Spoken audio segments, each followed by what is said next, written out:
সিরাজ, আমাদের জানাবেন যে সেখানে চাষিরা আসলে জনদুর্ভোগে আছে এবং পানির অভাব হচ্ছে বা পানি দূষণের বিভিন্ন কারণ উঠে আসছে, এর বিস্তারিত জানাবেন আমাদের।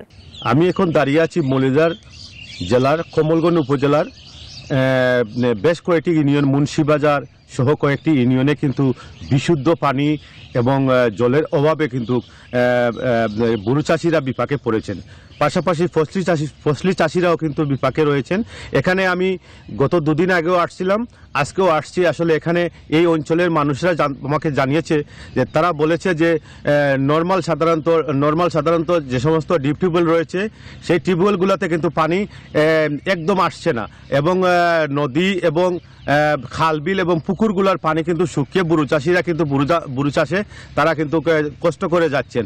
এই অঞ্চলের মানুষ এখনও বুড়ো চাষিরা কিন্তু আপনার হালি ছাড়া এবং বুড়ো খেতে কিন্তু পুকুর থেকে পানি উত্তোলন করে তারা কিন্তু তাদের এই ক্ষেত কৃষি কাজ চালিয়ে যাচ্ছেন। আমরা এখানে কথা বলবো আসলে এই অঞ্চলের কৃষকরা কি সমস্যায় ভুগছেন, তাদের একজনের সাথে ভুক্তভোগীর সাথে। আপনার এলাকায় পানির কি সমস্যা? এই এলাকার তো কয়েকটা এলাকা ধরিয়া এই এলাকার তোমার সাধারণ যে টিপকল আছে এগুলোত পানি উঠেও না। আর ডিপ যে সাধারণ ডিপ বইছেন এটা তো পানি দিতে পারেন না। আমরা তো কৃষকসকল তোমার লইয়া পানির লাগি বিপাকে পড়ছি। তখন যদি তোমার সরকারে পালা ডিপ এই বড় ডিপ বইয়া দিতে আমরা কৃষকসকল অবশ্যই বাঁচলাম না। সরকারের কাছে আমরা এই আবেদন করলাম।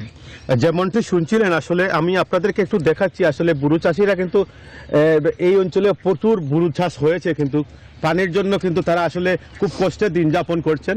তারা পানির জন্য সরকারের কাছে আবেদন জানিয়েছেন যে যাতে বুড়ো চাষিরা এবং ফসল চাষ করতেছেন তাদেরকে পানি প্রদানের জন্য। আমি আর একটু জানিয়ে রাখি, আসলে এই অঞ্চলের মানুষের মধ্যে কিন্তু ডিপ টিউবওয়েল চেপে কিন্তু পানি আসতেছে না। তারা বিশুদ্ধ খাবার পানির জন্য সংকটে আছেন, কারণ পুকুরগুলা এবং খালবিল যেগুলো আছে এগুলা অনেকটা শুকিয়ে গেছিল। এই ছিল মৌলভীবাজার থেকে বুড়ো চাষিদের দুর্দিন, এবং বিশুদ্ধ পানির জন্য কিন্তু হাহাকার চলছে এই বুড়ো চাষিদের মধ্যে।